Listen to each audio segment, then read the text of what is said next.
253 Mathilde एक सी type क्षुद्र ग्रह जो लगभग 50 किलोमीटर 30 मील की दूरी पर है, जो कि आधे आकार में ढका हुआ है। 1997 में नीरशोमेकर जांच द्वारा ली गई तस्वीर। क्षुद्र ग्रह मामूली ग्रह हैं, खासकर आंतरिक सौर मंडल के। बड़े लोगों को भी ग्रह कहा जाता है। इन शर्तों को ऐतिहासिक रूप से सूर्य की परिक्रमा करने वाली किसी खगोलीय वस्तु पर लागू किया गया है जो एक ग्रह की डिस्क को नहीं दिखाता है और एक सक्रिय धूमकेतु की विशेषताओं के लिए नहीं देखा गया है। जैसा कि बाहरी सौर मंडल में मामूली ग्रहों की खोज की गई थी और पाया गया था कि वाष्पशील आधारित सतह हैं जो धूमकेतुओं के समान हैं, वे अक्सर क्षुद्र ग्रह बेल्ट के क्षुद्र ग्रहों से अलग थे। इस लेख में क्षुद्र ग्रह शब्द आंतरिक सौर मंडल के मामूली ग्रहों को संदर्भित करता है, जिसमें बृहस्पति के साथ सहकक्षीय होता है। वहाँ लाखों क्षुद्र ग्रह हैं, कई को ग्रहों के टूटे हुए अवशेषों के रूप में माना जाता है। युवा सूर्य के सौर निहारिका के भीतर के पिंड जो ग्रहों के बनने के लिए कभी बड़े नहीं हुए। मंगलवार और बृहस्पति की कक्षाओं के बीच क्षुद्र ग्रह बेल्ट में ज्ञात क्षुद्र ग्रहों की बड़ी संख्या या बृहस्पति ट्रोजन के साथ सहकक्षीय हैं। हालांकि अन्य कक्षीय परिवार महत्वपूर्ण आबादी के साथ मौजूद हैं, जिनमें निकट पृथ्वी की वस्तुएं शामिल हैं।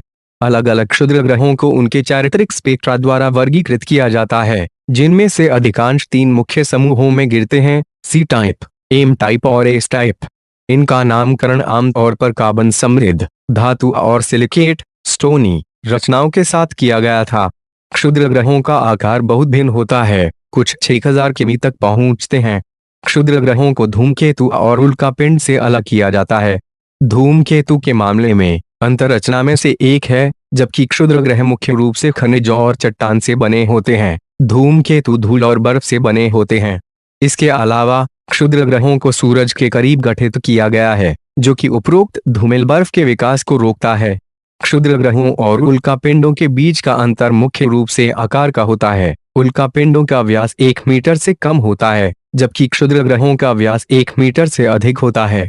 अंत में मेटियोरॉइड्स का निर्माण या तो उहा से या क्षुद्र ग्रह सामग्री से किया जा सकता है।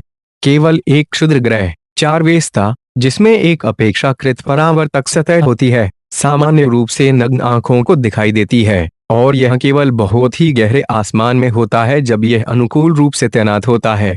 शायद ही पृथ्वी के करीब से गुजरने वाले छोटे क्षुद्र ग्रह थोड़े समय के लिए नग्न आंखों को दिखाई दे सकते हैं। मार्च 2016 तक माइनर प्लैनेट सेंटर में आंतरिक और बाहरी सौर मंडल में 1.3 मिलियन से अधिक वस्तुओं का डेटा था, जिसमें से 7,50,000 को गिने हुए पदनाम दिए जाने की पर्याप्त जानकारी थी। संयुक्त राष्ट्र ने क्षुद्र ग्रहों के बारे में जनता को शिक्षित करने के लिए 30 जून को अंतर्राष्ट्रीय क्षुद्र ग्रह दिवस के रूप में घोषित किया। अंतर्राष्ट्रीय क्षुद्र ग्रह दिवस की तारीख 30 जून 1908 को साइबेरिया रूसी संघ पर तुंगुस्का क्षुद्र ग्रह के प्रभाव की वर्षगांठ मनाती है।